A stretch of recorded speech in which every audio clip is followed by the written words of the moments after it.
Bonjour, je suis Bodo Manda, je suis photographe.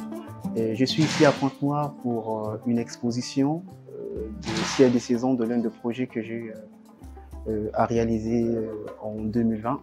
Et c'est un grand plaisir pour moi d'être à Pointe-Noire parce que je me souviens déjà, c'est en 2003 que j'ai fait mon premier passage ici et dans le même locaux même où j'ai eu à bénéficier d'une formation qui était animée par 3 formateurs. Et venir ici à Pointe-Noire présenter cette série Ciel des saisons, qui est un projet qui est né des intempéries qui connaissent ces derniers temps l'Afrique, et en même temps que cette série que j'intitule Ciel des saisons est née finalement des faits réels que connus de nombreuses familles durant les inondations pendant la période du confinement. Et donc c'est pourquoi ce que je trouvais très important, en s'inspirant de ce projet qui n'est pas venu comme ça, parce que j'avais fait un constat pendant que j'étais en France en 2019, il y avait des inondations dans plusieurs quartiers, villes, y compris la banlieue justement. Et en rentrant à Brazzaville, je me suis rendu compte que beaucoup de gens parlaient des inondations. Et certaines personnes croyaient même que les inondations, ce n'étaient pas des phénomènes naturels. Ils commençaient des fois à dire que c'était un problème politique et autres. Moi, je trouvais ça anormal. Pourquoi? Parce que je me disais que les inondations, tout ce qui est changement climatique, ce sont des phénomènes naturels. Et c'est par là que j'ai commencé à penser, à se dire, est-ce que je ne dois pas pouvoir réaliser un travail documentaire pour pouvoir essayer un peu de mobiliser, sensibiliser justement la population sur cette question. J'ai commencé à faire un travail qui était beaucoup plus documentaire dans un quartier qui était bien inondé. Et finalement, je me suis aperçu que ce n'était pas vraiment très important parce que tout le monde pouvait avoir des mêmes sujets et présenter les mêmes sujets. Il fallait trouver un côté beaucoup plus original. Alors, qu'est-ce qui m'est arrivé? Je suis allé dans des quartiers auxquels ils étaient inondés. J'ai commencé à rencontrer des familles et qui avaient subi des inondations. J'ai discuté avec eux en leur parlant du projet que j'avais en tête. C'est-à-dire, je rentrais, je photographiais les limites d'eau dans leur maison et tous les décors qu'il y en avait. Donc, l'idéal, c'était quoi? De refaire le même travail. Et vu qu'il y a un projet qui me tient vraiment à cœur, qui est la construction d'un espace culturel, dans l'espace culturel, il y a un sous-sol qui va abriter une galerie photo. Donc, au cours de cette période, j'ai passé beaucoup plus mon temps au chantier pour veiller à cette galerie, enfin au chantier justement, à tout ce qui se passait.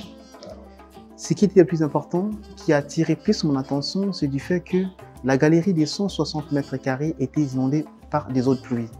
Le fait que ça soit inondé par des eaux de pluie, j'ai commencé à me questionner en me disant, ben voilà, nous sommes en pleine période de confinement, je pense qu'avec ces eaux-là, je peux trouver un sujet. Il faut que j'en fasse un sujet. Et finalement, c'est là qu'est venue l'idée à pouvoir m'engager à réaliser ce travail, d'où je suis très content parce que ce travail a quand même remporté 3 prix en France, et y compris dans d'autres villes européennes. Ça permet justement aussi à faire de sorte que les gens y connaissent un peu ce problème.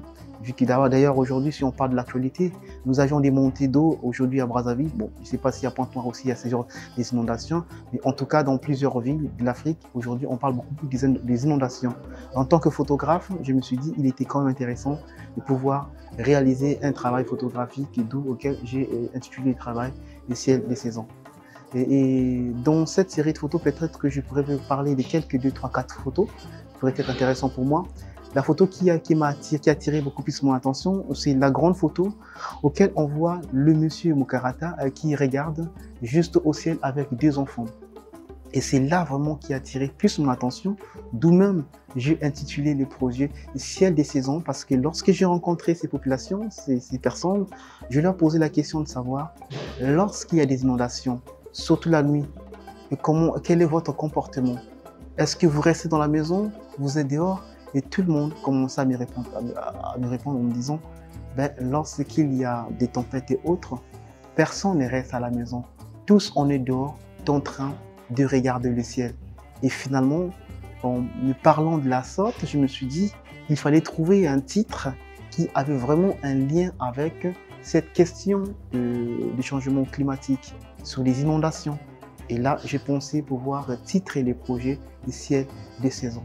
Et en réalisant ce travail ciel des saisons, il y a des images que je m'ont beaucoup plu. Il y a par exemple une dame que j'ai rencontrée dans les quartiers auxquels se trouvait le centre, parce que l'idéal c'était quoi?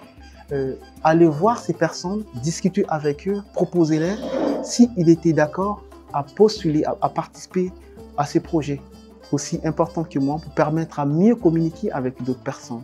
D'autres personnes, ils ont dit oui, certains ont dit non. Pour ceux qui ont dit oui, écoute, on a essayé de faire la route avec eux, telle qu'il y a une photo que j'ai eu à faire, où on voit une jeune maîtresse en train d'étudier, en train d'encadrer les enfants dans l'eau. Et ça, c'est une scène que j'ai vue, des scènes réelles que j'avais vues, que j'ai reproduit dans cette cave. Et il y en a encore d'autres images, par exemple, d'une dame qui est derrière sa bibliothèque. C'est une photo que je suis allé voir. J'ai vu des limites de zone et j'ai demandé à la dame, c'est vraiment ça, lorsqu'il pleut, votre bibliothèque est vraiment inondée? Il me dit, mais bien sûr, puisque vous voyez bien les limites d'eau, vous pouvez comprendre que nous ici, lorsqu'il pleut, nous souffrons. Et j'ai posé la dame, je lui ai demandé si elle pouvait déplacer sa bibliothèque, tout son salon, dans mon site, afin que je reproduise les mêmes scènes qu'ils subissent. Et voilà pourquoi est-ce qu'aujourd'hui, j'ai pu réaliser ce projet et je suis content de ce projet parce que ça fonctionne bien et les gens se retrouvent parce qu'ils connaissent ce questionnement des inondations.